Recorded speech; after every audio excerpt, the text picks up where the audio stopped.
असंख्य विचारों का मन में आना और उन पर नियंत्रण न कर पाना, जिससे कि हर वक्त टेंशन आना। इसे हम कैसे नियंत्रित कर सकते हैं और हमेशा कैसे सकारात्मक रह सकते हैं, इसी के ऊपर आज की एक नई रोचक कहानी हम आपको सुनाएंगे। तो चलिए शुरुआत करते हैं। एक समय की बात है, हिमालय की खाड़ी के किनारे एक शांत गांव में राहुल नाम का एक युवा लड़का रहता था। राहुल अपने क्रोधी स्वभाव और चंचल मन के कारण गांव भर में प्रसिद्ध था। उसका मन हर समय विचारों से भरा रहता था। सोचो कि उसके विचारों के तूफान ने उसके मन को एकदम बेचैन कर दिया था। उसके जीवन से शांति मानो गायब हो गई थी और वह हमेशा अपने ही ख्यालों में खोया रहता था और तनावपूर्ण जीवन जी रहा था। उनके अशांत मन और क्रोध के कारण उनके अपने परिवार के सदस्यों और गांव वालों से भी संबंध अच्छे नहीं थे, जिससे वह और भी अधिक अकेला और अपमानित महसूस करने लगा। वह और भी अधिक मानसिक तनाव की स्थिति में चला जाता है। एक समय की बात है, राहुल अपने गांव की गलियों में घूम रहा था। तभी उनकी मुलाकात एक बौद्ध भिक्षु से हुई, जो एक पेड़ की छाया के नीचे ध्यान में बैठे थे। बौद्ध भिक्षु के चेहरे से निर्मल शांति की आभा झलक रही थी। इस असीम शांति में राहुल बौद्ध भिक्षु की ओर आकर्षित हुआ। जब राहुल बौद्ध भिक्षु के करीब आया तो उसे अपने आसपास एक सकारात्मक ऊर्जा का एहसास हुआ। भरत को एहसास हुआ कि इस असीम शांति और सकारात्मक ऊर्जा का स्रोत कहीं न कहीं इस बौद्ध भिक्षु के भीतर ही है। इसलिए वह वहीं बैठकर उसकी आंखें खुलने का इंतजार करने लगा। थोड़ी देर बाद जब बौद्ध भिक्षु की आंख खुली तो उसने एक युवा लड़के को अपने सामने बैठा पाया, जो बहुत तनावग्रस्त और नकारात्मक भावनाओं से भरा हुआ लग रहा था।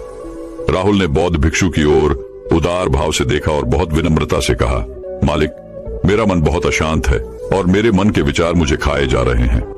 मुझे एक पल के लिए भी शांति महसूस नहीं होती। क्या आप मुझे सिखा सकते हैं कि मैं अपने अशांत मन को कैसे शांत करूं? बौद्ध भिक्षु ने राहुल की पीड़ा को समझते हुए करुण दृष्टि से देखा और कहा, मेरे प्यारे बच्चे, मैं तुम्हें एक कहानी सुनाना चाहता हूं।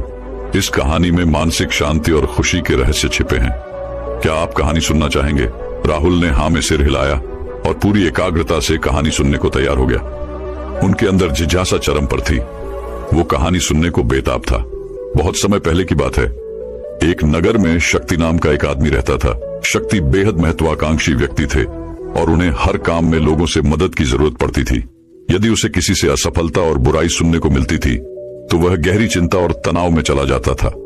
उनका मानना था कि सफलता और भौतिक शक्तियां वांछित खुशी देंगी, लेकिन वह जितना सफलता और प्रशंसा के पीछे भागता था उतना ही मानसिक तनाव में डूबता जाता था।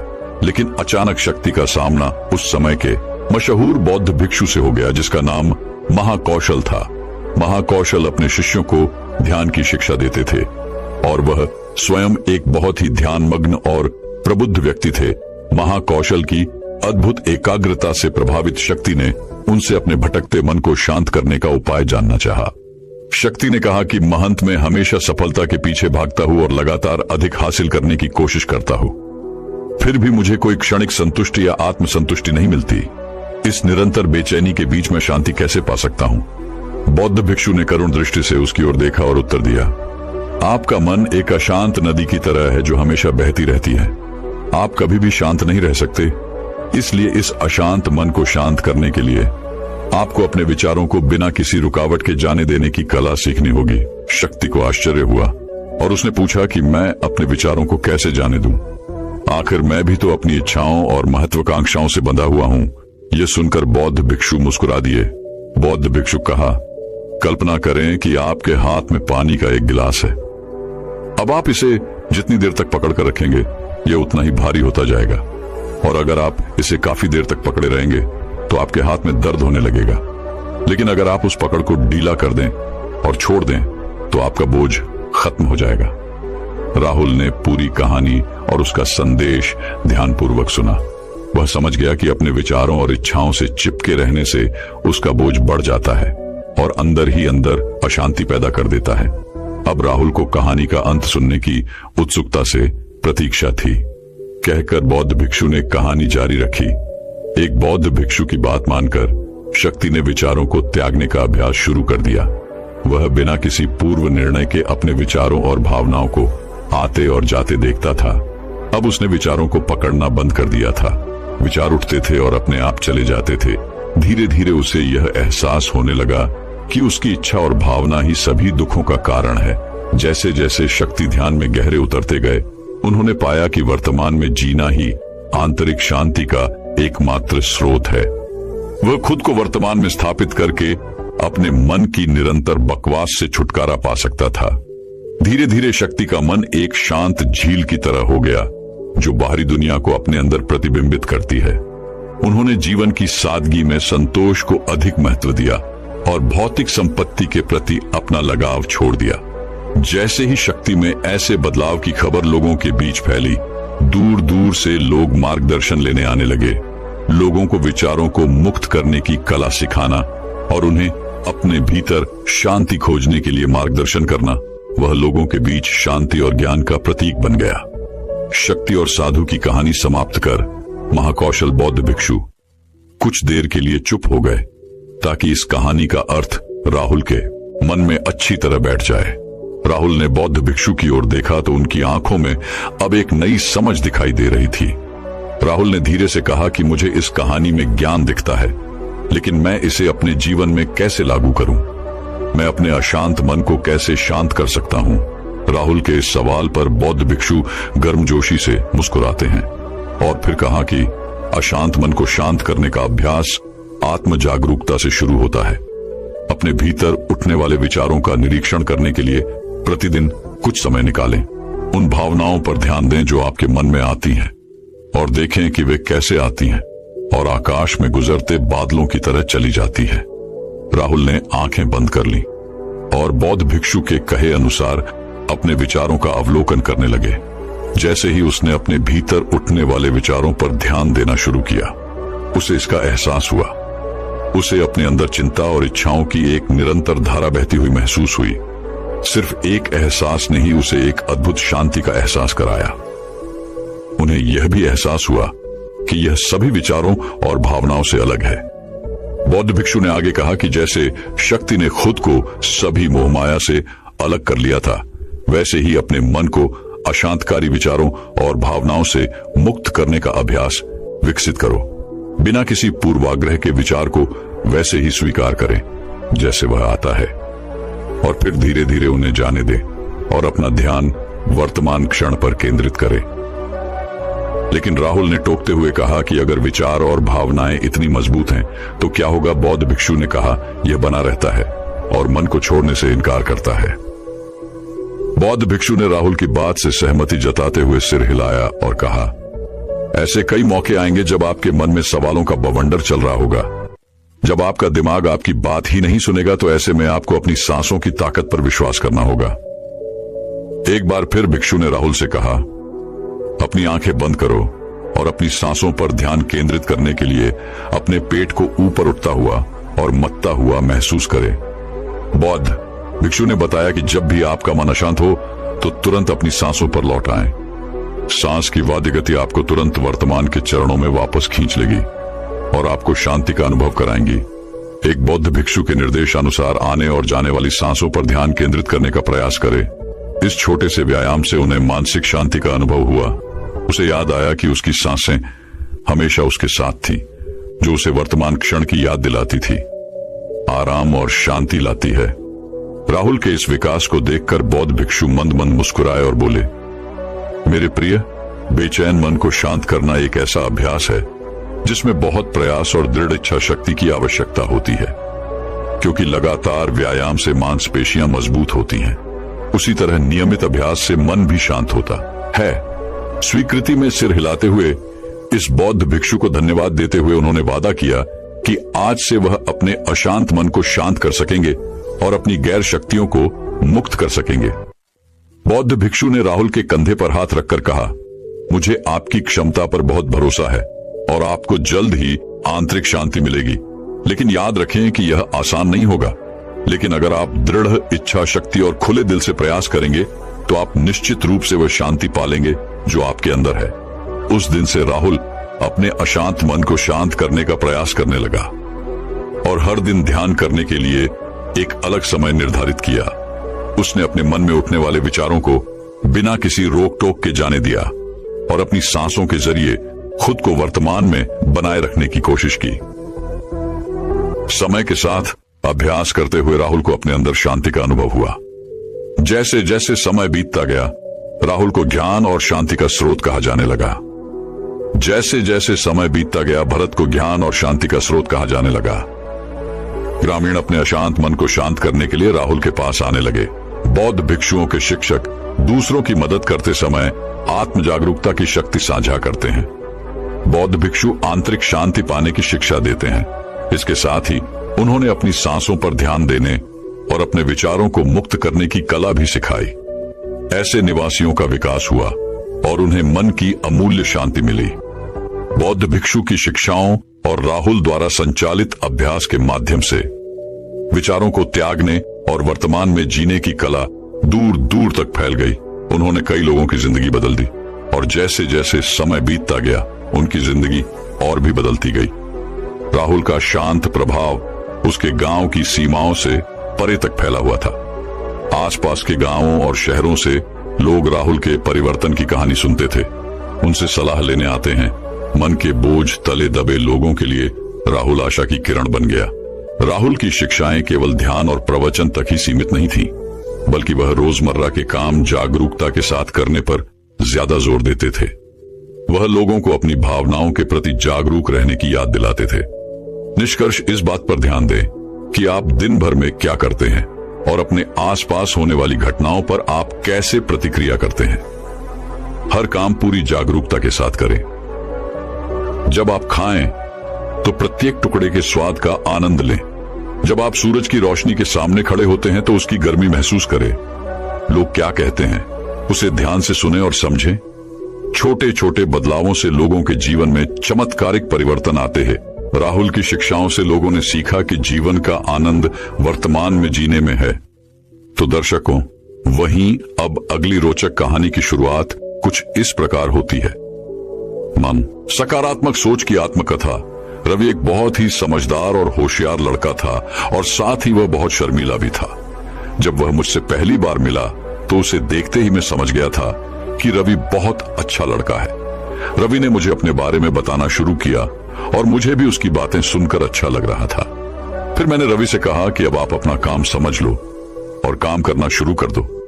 और रवि ने ऐसा ही किया और फिर वह धीरे धीरे अपने काम को समझने लगा और मन लगाकर अपना काम करता रहा। फिर एक दिन रवि के साथ काम करने वाले एक सहयोगी ने, जो रवि को काम दिया करते थे, उन्होंने मुझसे आकर कहा कि बार बार समझाने पर भी रवि अपना काम सही तरीके से नहीं कर रहा है और हर बार कोई ना कोई गलती कर रहा है, तो कृपया आप एक बार उससे बात करें। मैंने उनकी बात सुनी, पर मुझे जैसे विश्वास सा नहीं हुआ कि रवि ऐसे कैसे कर सकता है। तो मैंने उनसे कहा कि ठीक है, आप जाइए, मैं रवि से बात करता हूं। मैंने रवि को अपने पास बुलाया और बैठने को कहा। रवि मेरे पास बैठ तो गया, लेकिन उसके चेहरे पर मैंने कुछ उदासी देखी जो मुझे अच्छी नहीं लगी, क्योंकि वह हर समय खुश रहने वाला लड़का था। मैंने रवि से बात करना शुरू किया और पूछा कि आपके सहयोगी कर्मचारी ने मुद्रा से आकर आपके लिए कहा है कि आप अपना काम ध्यान से नहीं कर रहे हैं। तो रवि ने कुछ खास न बताते हुए बस यही कहा कि उसकी तबीयत पिछले कुछ दिनों से ठीक नहीं है, जिसकी वजह से वह पूरी तरह से अपना ध्यान काम में नहीं दे पा रहे हैं। बस फिर मैंने भी ज्यादा कुछ न पूछते हुए रवि को यही कहा कि ठीक है, वह अपना ध्यान रखें और काम को ठीक से करने का प्रयास करें। फिर कुछ दिन निकल गए और फिर एक दिन रवि के वही सहयोगी मेरे पास आए और कहा कि देखिए, आपके कहने पर भी रवि पर कोई प्रभाव नहीं पड़ा है। वह फिर से अपना काम सही से नहीं कर रहा है और यहाँ तक कि उनके सहयोगी ने परेशान होकर रवि को काम तक छोड़कर चले जाने को कह दिया था। मैंने फिर रवि को बुलाया अपने पास और थोड़ा समझाकर भेज दिया, परंतु कुछ ठीक नहीं हुआ और ऐसे ही थोड़े दिनों तक चलता रहा। मुझे बिल्कुल भी अच्छा नहीं लग रहा था और अंदर से ऐसा लग रहा था कि जैसे रवि कुछ सही से बता नहीं रहे हैं, अर्थात उनके मन में कुछ और है जो वह बताने में संकोच कर रहे हैं। फिर मैंने सबके चले जाने के बाद रवि की एक दिन अपने साथ रुकने को कहा और रवि मेरी बात मानकर रुक गए। उस दिन मैंने रवि से पूछा कि बताओ क्या बात है, और घबराओ नहीं, बात जो भी हो मैं यह बात किसी को नहीं बताऊंगा और हो सका तो पूरी सहायता करूंगा। रवि ने किसी तरह मुंह पर विश्वास करते हुए और हौसला दिखाते हुए अपनी बात बतानी शुरू की, जिस वजह से वह इतने समय से अपना ध्यान काम में नहीं लगा पा रहा था, वह उसकी सेहत के साथ साथ उससे भी ज्यादा बड़ी समस्या थी। वह समस्या थी उनके परिवार को लेकर। रवि ने बताया कि उनकी पारिवारिक स्थिति ठीक नहीं है, अर्थात उनके परिवार की आर्थिक स्थिति बहुत खराब है। ये 2 भाई हैं और छोटा भाई अभी अपनी पढ़ाई पूरी कर रहा है, इसलिए बड़ा भाई होने के नाते घर की सारी जिम्मेदारी रवि पर ही है। पिताजी की कमाई भी बहुत कम है, जिस वजह से घर का गुजारा बहुत मुश्किल से चलता है। इन्हीं सब बातों के चलते वह थोड़ा परेशान रहता है और काम में पूरी तरह से ध्यान नहीं लगा पाता। रवि की यह बात सुनकर दिल को बहुत दुख हुआ कि अपने घर की परेशानी की वजह से वह अपने जीवन में आगे नहीं बढ़ पा रहा, और मैंने देखा कि रवि की सोच अब बहुत ही नकारात्मक हो गई थी। रवि को लगने लगा था कि अब वह अपने जीवन में कुछ नहीं कर पाएगा। फिर मैंने दुखी मन के साथ उसको वहां से चलने को कहा। फिर कुछ दिन बाद मुझे पता लगा कि रवि को नौकरी छोड़कर चले जाने को कह दिया गया है। उस दिन मुझे सही में ये लगा कि किसी भी तरह से अगर मैं रवि को रोक सकूं तो मेरे लिए ये बहुत बड़ी बात होगी, पर अफसोस कि मैं ऐसा नहीं कर सकता था। लेकिन उस समय मैंने ये जरूर सोचा था कि अब मैं रवि को इस तरह से उदास और नकारात्मक सोच के साथ नहीं रहने दूंगा और रवि में इतना आत्मविश्वास भर दूंगा कि वह एक कामयाब इंसान बन सके। दोस्तों, आपको यह जानकर खुशी होगी कि मैं ऐसा करने में कामयाब भी रहा। रवि की नौकरी के आखिरी दिन में रवि से मिला और लगभग 1 घंटा रवि के साथ बिताया और उनको जीवन की सच्चाई से अवगत करवाने की कोशिश की। रवि के साथ बहुत सारी बातें करते हुए रवि को बताया कि आना और जाना तो सबके साथ है, परंतु हम जहां से भी निकलकर आगे जाएं, वहां से कुछ सीख कर जाना चाहिए। आगे बढ़ो और कभी न रुको, बस यही करना है हमेशा। ऐसा कभी नहीं सोचना कि मेरे साथ ये गलत हुआ, सिर्फ यही मन में आना चाहिए कि जो होता है वह अच्छे के लिए ही होता है।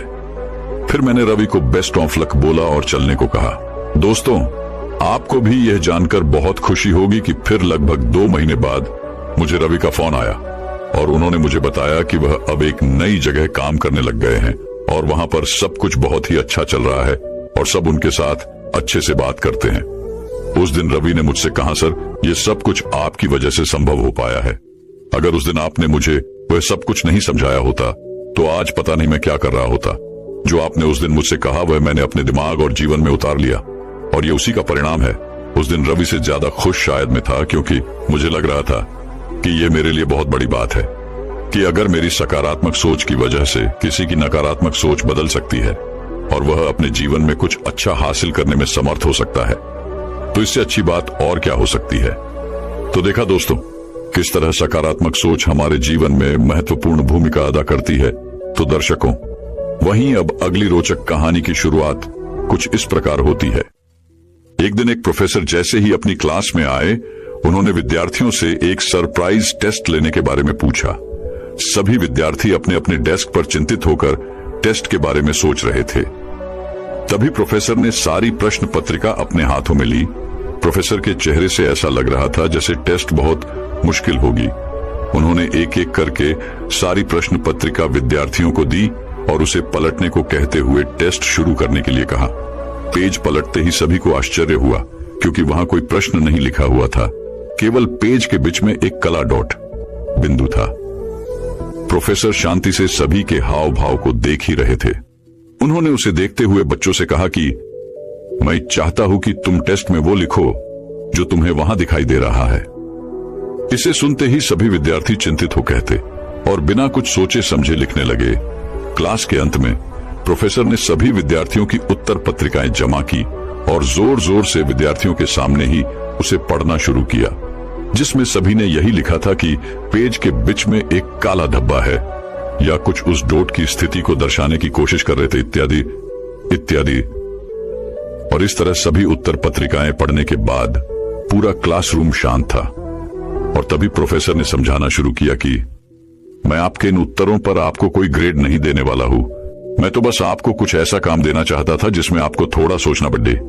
किसी ने भी अपने उत्तर में उस सफेद पेपर के बारे में नहीं लिखा। सभी का ध्यान केवल उस काले डॉट पर ही था और यही हमारे जीवन में भी होता है।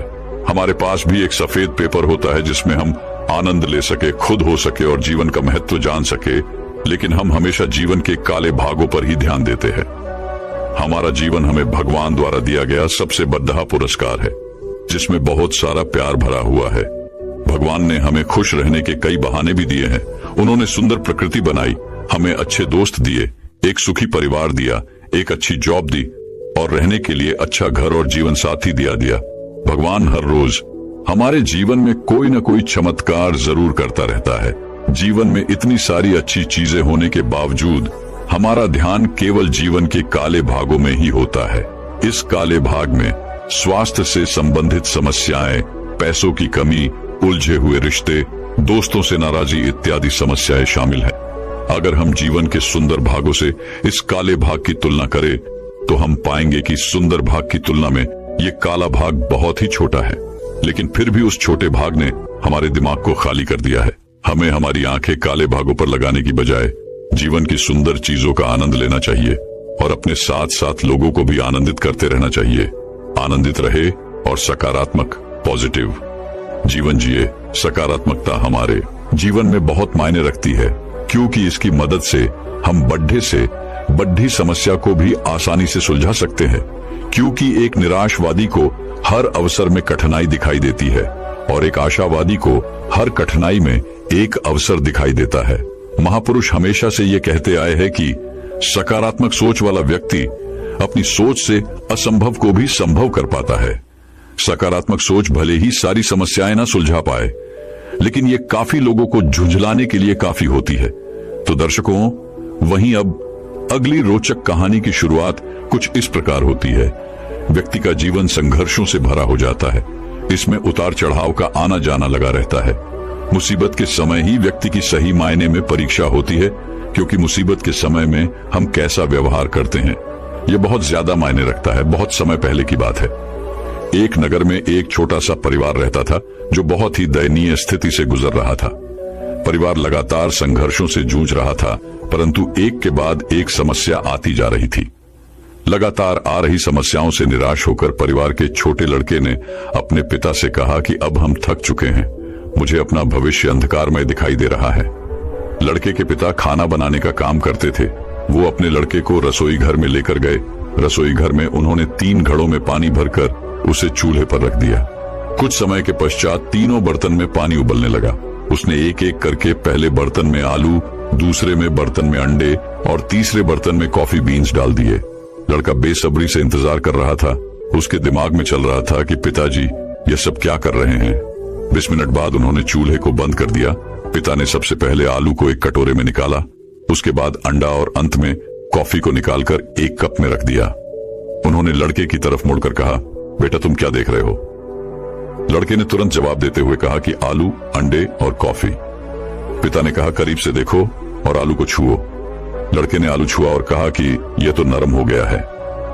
फिर पिता ने उसे अंडा तोड़ने को कहा। लड़के ने अंडा तोड़ा तो उसमें से सख्त अंडा निकला। अंत में उसे कॉफी पीने के कहा, जिसे पीकर लड़के के चेहरे पर मुस्कान आ गई। ये सब हो जाने के बाद लड़के ने पिता से पूछा, इनका क्या मतलब है?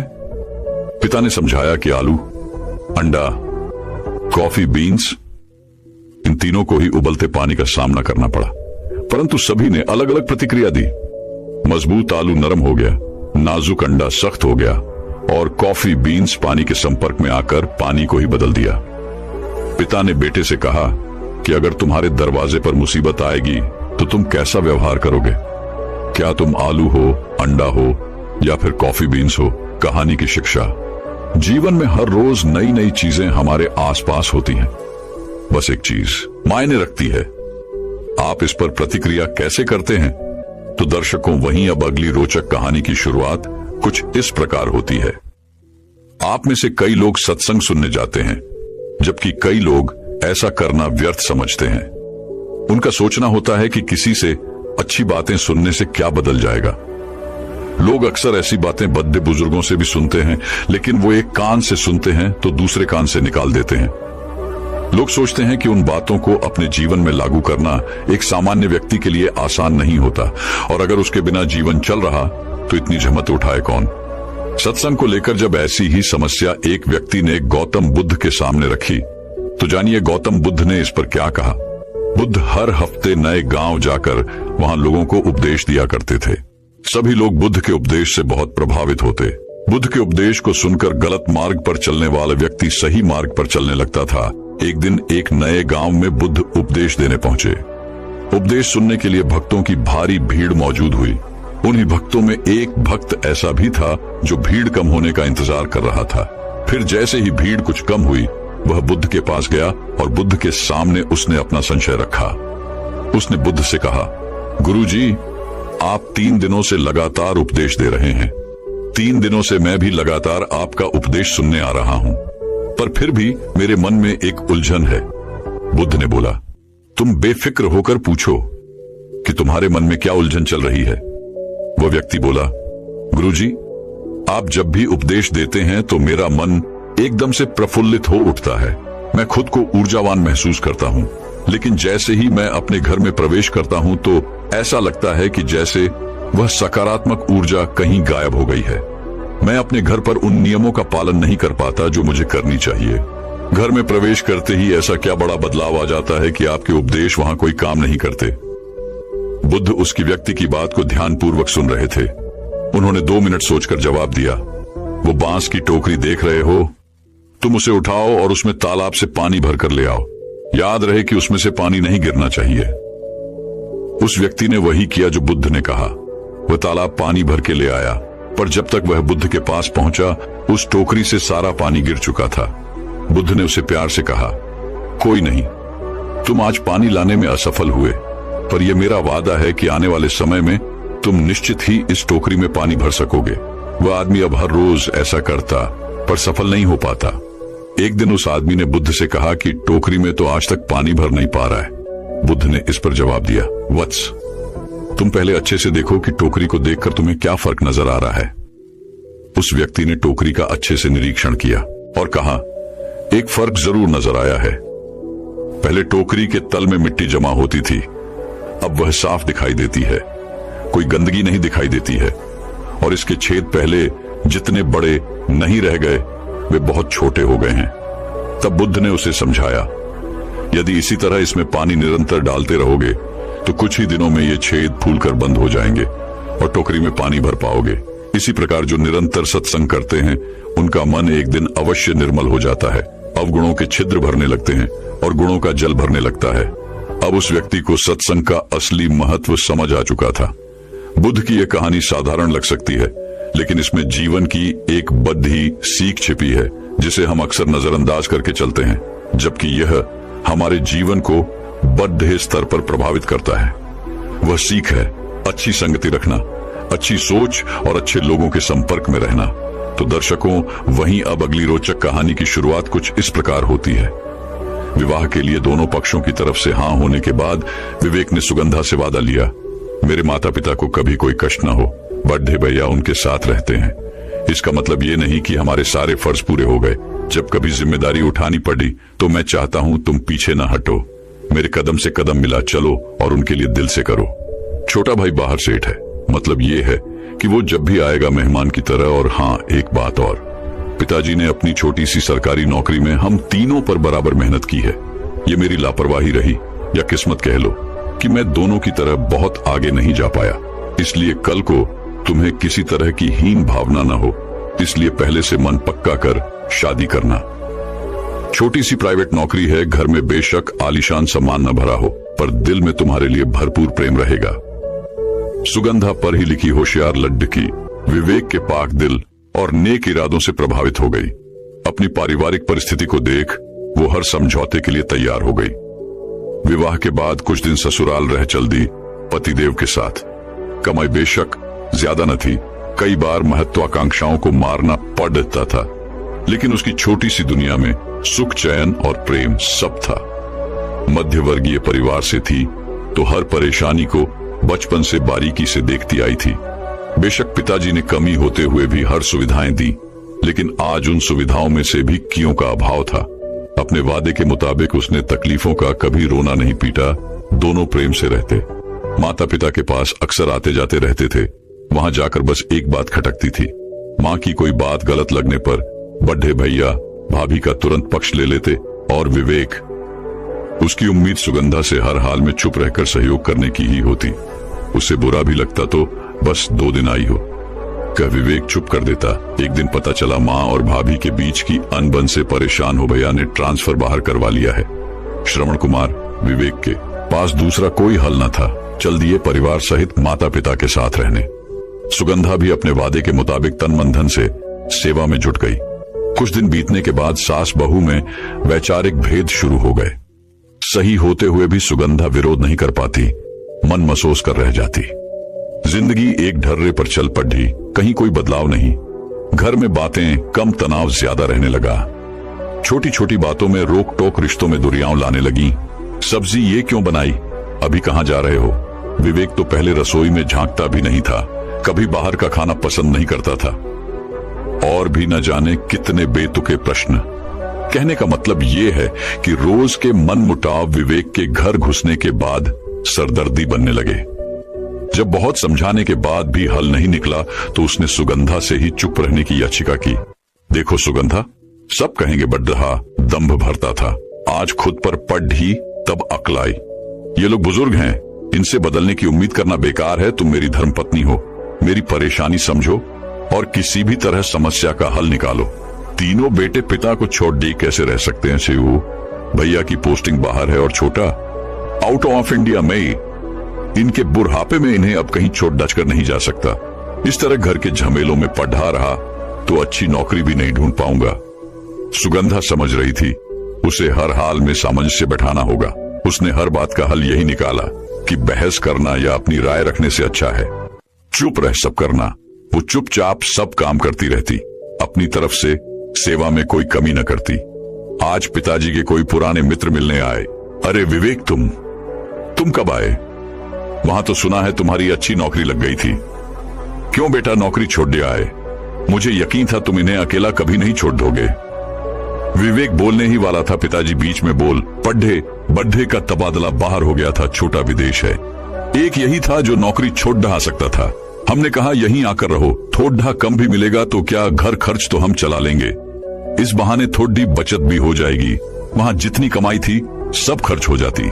विवेक पिता की शक्ल देखता रहा। उसे लगा था पिता इसकी तारीफ करेंगे कि सब छोड़ गए, तो इसने अपनी नौकरी की परवाह नहीं की और चला आया। वो मन ही मन तकलीफ से भर उठा। कितनी आसानी से पिताजी ने उसकी मजबूरी गिना उसके त्याग को इतना छोटा कर दिया। जब तक भाई यहाँ था तब तक उनके दिमाग में ये विचार नहीं आया कि विवेक की कमाई कम है, उसे बुला लिया जाए। ये सब सुनकर भी उसके चेहरे पर एक मुस्कुराहट थी, वो मुस्कान जो उसे खुद के ऊपर आ रही थी। पिताजी की बीमारी के चलते अक्सर लोग मिलने चले आते, बेटे बहू की सेवा देख तारीफ भी करते, पर असली तृप्ति तो तब मिलती जब माता पिता उनके त्याग को समझते। बहू चुपचाप काम में लगी रहती। हाँ, समय के साथ जीना सीख गई थी। उन लोगों की बहुत सी बातों को नजरअंदाज कर खुश रहने की कोशिश करती।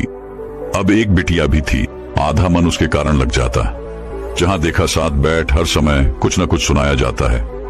उसने साथ बैठना कम कर दिया था। उसे अपने से ज्यादा पति का सोचकर लगता। एक दिन गुस्से में बोली, देखिए सेवा करना अपनी जगह है, लेकिन जब सामने वाले को आपके करे कि कद्र ना हो तो वही सेवा बेवकूफी नजर आती है। जानते हैं आप मम्मी जी सबसे क्या कहती हैं? लोग हमें बेवकूफ समझने लगे हैं। विवेक उसकी बात पर मुस्कुरा कहता, तुम क्या समझती हो? मैं इतना नादान हूं कि सबका मन पढ़ना नहीं जानता। ये दुनिया और यहाँ के लोगों की छोड़ दो। तुम सीधा चल रहे हो, फर्ज अदा कर रहे हो, तो ये तुम्हें बेवकूफ का दर्जा दे रहे हैं। अभी तुम यहाँ ये गए नहीं कि वही लोग सीधे यही कहेंगे। वो तो पराई थी, क्या सेवा करती जब बेटा ही अपना फर्ज अदा न कर सका। इसलिए सुगंधा किसी की बात को दिल से मत लगाओ। मुझे खुशी है कि तुम मुझे धर्मपत्नी के रूप में मिली, लेकिन पिताजी वो बुजुर्ग हैं, ऐसा नहीं है। वो मुझे प्यार नहीं करते। वो मेरी स्थिति देख भड्डास निकालते हैं कि सब बन गए। और ये यहीं 2-3 दिन से मौसी सास आई हुई थी। बहू को देख बहुत खुश होती, कैसे चुपचाप शांत मन से अपने काम करती रहती है। दीदी कुछ भी कहे, तेरी बहू लाखों में एक है। क्या तन मन धन से सेवा में लगी रहती है? बड्ढे के क्या हाल हैं? और छोटा, वो सब कैसे हैं?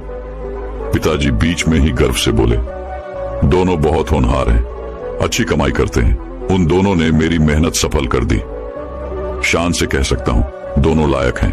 उनके ऊपर पैसा लगाया तो आज उन्होंने सर उठाने लायक रखा है। जीजा जी, लायक तो विवेक है, बड़ा तो बीमारी की हालत में भी आपको छोड़ दी चला गया, और इसे देखो, अपना आगा देखा ना पीछा, सब छोड़ दी सेवा में चला आया। देखो साली साहिब, सेवा करता है तो उसे उसका मेवा भी मिलता है। दोनों लायक थे, निकल गए। हमने तो इस पर भी उतनी ही मेहनत की थी, कुछ बनता तो ये कौन सा रुकता, शुरू से नालायक था, कभी किसी की नहीं सुनी। आज यहाँ है तो हमारी वजह से 2 पैसे बचा लेता है। ये नहीं होता तब भी हम इतने समर्थ तो थे ही कि अपनी व्यवस्था करते। बहू सब सुन रही थी, जानती थी। जो अपने बच्चे के प्रेम और त्याग को नहीं समझे वो उसके लिए क्या कह सकते हैं। उसे विवेक के लिए बहुत तकलीफ हुई। मन तो आया अभी उसे ले यहाँ से चली जाए। मौसी सास ने फिर पक्ष रखते हुए कहा, कुछ भी कहो, ऐसे बच्चे आज के समय में मिलना मुश्किल है। आपकी किस्मत अच्छी है जो दीदी बहू और तुम्हारी कोई बात होते नहीं। देखी क्या बात है, सब ठीक है ना। वो बेचारी कहीं आती जाती नहीं, एक तुम ही हो जो उसके मन को परेज सकती हो। सास कुछ बोलती, उससे पहले सुगंधा हंसते हुए बोली, मौसी जी माफ कीजिएगा, छोटा मुंह बड़ी बात कह रही हूं। आप खुद सोचिए, नालायक बेटे की बहू लायक कैसे हो सकती है। नालायक बहू हूं। पति ने कहा माता पिता अकेले हैं तो साथ देने चली आई।